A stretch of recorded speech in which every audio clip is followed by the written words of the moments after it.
মুখ্যমন্ত্রী মমতা বন্দ্যোপাধ্যায় একদিকে যেমন শিল্পের উপর জোর দিচ্ছেন, একইভাবে কর্মসংস্থানের উপর ব্যাপকভাবে জোর দিচ্ছে। আপনারা জানেন, রাজ্যের শাসক দল তৃণমূল কংগ্রেস ঘোষিত যুবসাথী প্রকল্পকে ঘিরে শুরু হয়েছে নতুন রাজনৈতিক বিতর্ক।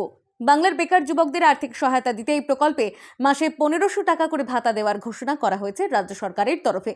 সরকার পক্ষের দাবি 21 থেকে 41 বছর বয়সী বেকার যুবকদের স্বনির্ভরতার পথে এগিয়ে দিতেই এই উদ্যোগ। তবে বিরোধীদের কটাক্ষও কম শোনা যাচ্ছে না। তাদের অভিযোগ, ভোটের আগে যুব সমাজকে প্রভাবিত করতেই এই প্রকল্প, যদিও মাঠের চিত্র যেন ভিন্ন কথা বলছে। বিশেষ করে উদয়নারায়ণপুর সহ বিভিন্ন জেলায় যুবসাথী প্রকল্পের ফর্ম ফিল-আপকে কেন্দ্র করে দীর্ঘ লাইন চোখে পড়েছে। সকাল থেকে গ্রাম পঞ্চায়েত ও বিডিও অফিসের সামনে ভিড় জমাচ্ছেন অসংখ্য বেকার যুবক যুবতী। প্রশাসনের তরফে জানানো হয়েছে, যাতে আবেদন প্রক্রিয়ায় কোনো ব্যাঘাত না ঘটে সেজন্য অনলাইন ও অফলাইন দুই পদ্ধতিতেই ফর্ম জমা নেওয়া হচ্ছে।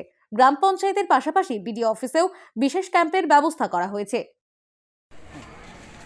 আপনারা জানেন যে 15 তারিখ থেকে এই ফর্ম দেওয়ার কাজ এবং ফর্ম জমা নেওয়ার কাজ আমাদের চলছে, এবং মানবিক মুখ্যমন্ত্রী মমতা বন্দ্যোপাধ্যায় একদিকে যেমন অফলাইনে ফর্ম দেওয়ার কাজ শুরু করেছেন প্রশাসনিকভাবে, একইভাবে অনলাইনে ফর্ম ফিল করার কাজ কিন্তু চলছে।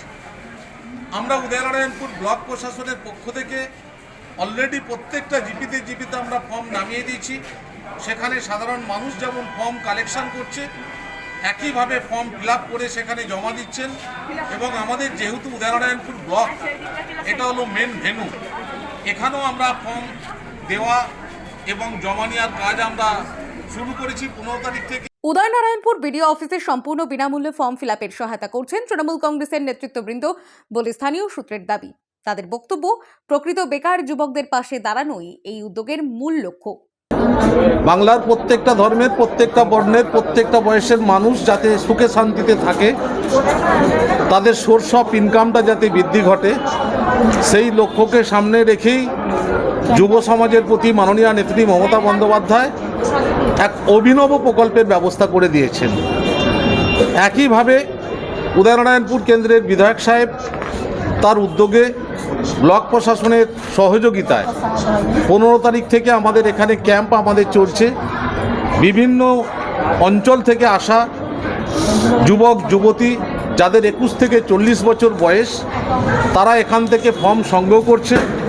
তাদের ফর্ম আমাদের তৃণমূল কংগ্রেস পরিবারের পক্ষ থেকে আমাদের যে সমস্ত কর্মীরা আছে, তারা দায়িত্বের সঙ্গে সেইগুলো ফিল করে দেওয়ার কাজ তারা করে দিচ্ছেন।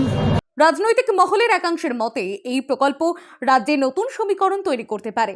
বিরোধীদের সমালোচনা সত্ত্বেও সাধারণ যুব সমাজের উৎসাহই এখন যুব সাথীকে ঘিরে প্রধান আলোচনার বিষয় হয়ে উঠেছে। এখন দেখার এই প্রকল্প বাস্তবে কতটা সুফল এনে দিতে পারে এবং রাজ্যের রাজনীতিতে তার প্রভাব কতটা পড়ে।